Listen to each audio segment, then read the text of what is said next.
Hey, what's up, guys? In this video, we're going to be talking about fascism. In my last video, I did communism. I said I was going to do one on fascism, so here we go. Number one is authority, the foundation of fascism.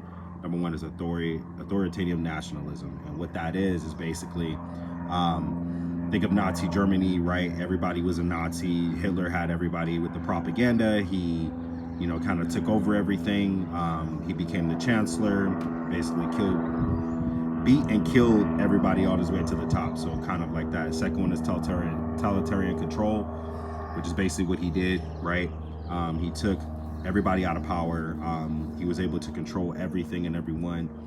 Third is military expansionism. So what happened in I'm just using Nazi Germany as the one because that's the one we really learned in school. I've done a lot of history on it.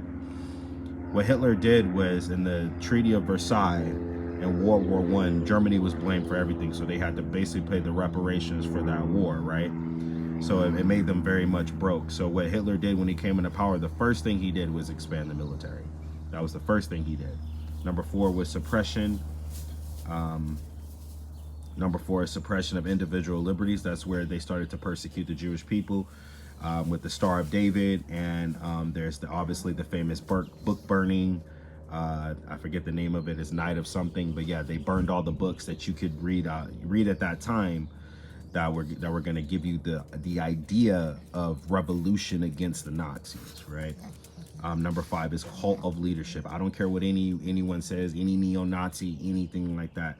Nazism was a cult, and it still is, right? Hitler wrote a book called Mein Kampf, My Story, and basically he talks about his plan when he gets into power.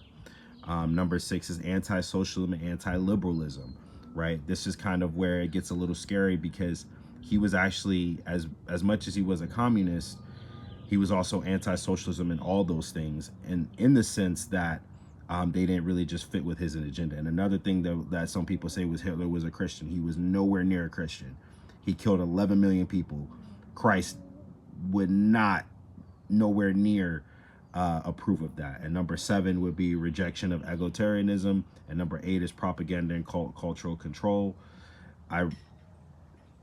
Propaganda, he used the propaganda machine, right? He had the Hitler Youth, like all this other stuff. People had to salute him. He was basically a demigod, right? So these are the foundations of fascism, right? So you need to look at it, interpret this video as you will, right? But just look at it from a lens of what is actually going on in today's current events. Have a great day. Take care. God bless. I'll see you in the next video.